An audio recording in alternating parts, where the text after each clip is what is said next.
Всем привет, меня зовут Владимир, я проживаю в Китае и являюсь владельцем автомобиля Geely Galaxy L7.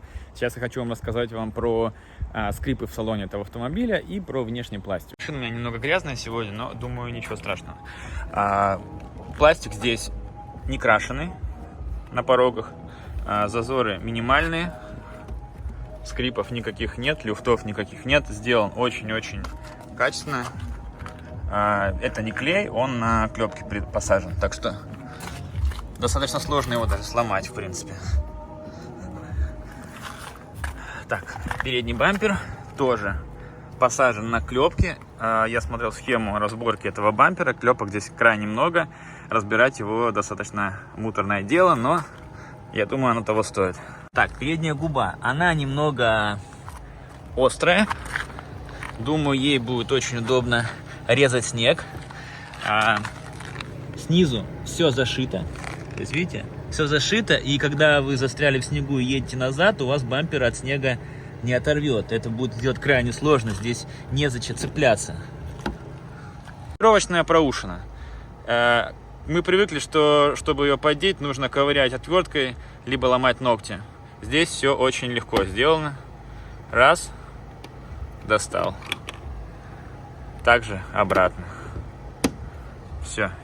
Передний бампер очень жесткий.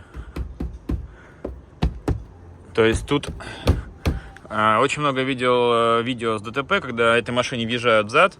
Машина, которая въехала, вся разбита, а у этой бампер вминается и обратно восстанавливается. То есть он очень-очень надежный.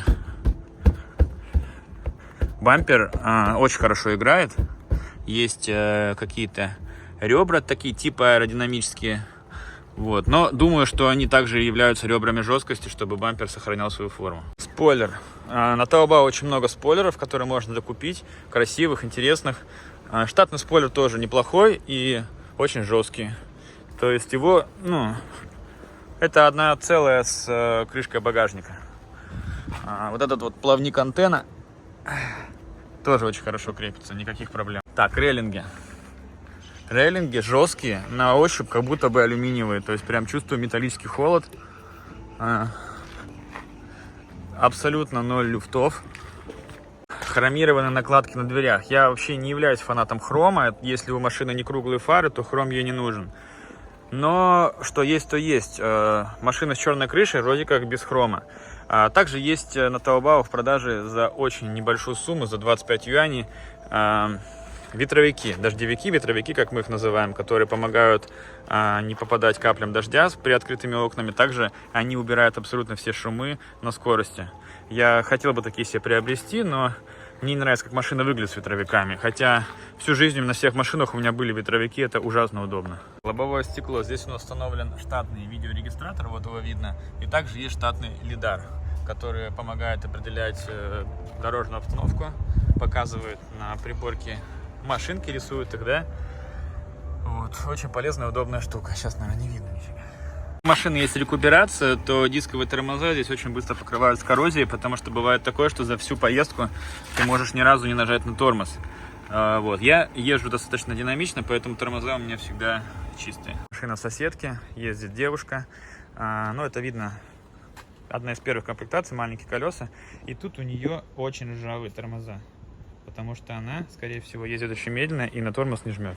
Есть очень популярная машина компании Aion, есть такая машина Aion V, и у нее задняя дверь сильно выпирает, поэтому очень часто эти машины ездят с разбитой задней дверью, именно с отметкой столба посередине. Проверим машину на скрипы. Руль. С рулем вообще нет никаких проблем, он абсолютно жесткий. Монитор жесткий, скрипов нет. Вот, чуть-чуть есть. Никогда сюда не нажимал.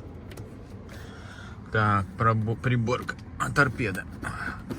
Так, слышно, да, что сначала чуть-чуть есть, потом нет.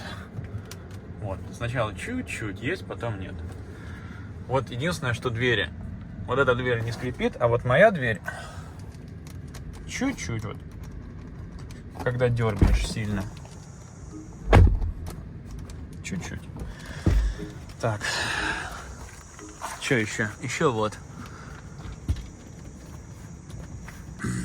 Кстати, бардачок не показывал. Огромный бардачок с бардаком. Это тоже не показывал, да? Огромный бардачок, вот. Здесь есть подстаканник и под документы, подочечник. Беспроводная зарядка, кстати, тоже есть. Кстати, очень немаловажный момент — это физические ручки. Сейчас практически все машины идут с топливными ручками, и меня это прям очень сильно бесит. Мне это очень не нравится. Здесь все очень жесткое. Я не могу абсолютно ни к чему прикопаться. То есть исполнение данной машины мне очень нравится. Лючок, да вроде без зазоров, но я не вижу зазоров тут. Двери.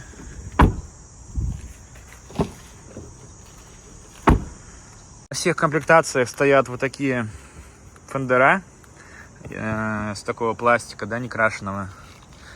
В принципе, мне это нравится. Не вижу ничего в этом такого. Мне раньше нравились эти Subaru Impreza, Subaru VX, или как это называлось, с такими фендерами. И после этого мне нравятся все тачки, которые используют такую тему. Спасибо всем, кто досмотрел это видео до конца. Если у вас возникнут еще какие-то вопросы по этой машине, пишите в комментах, с радостью расскажу. Пока.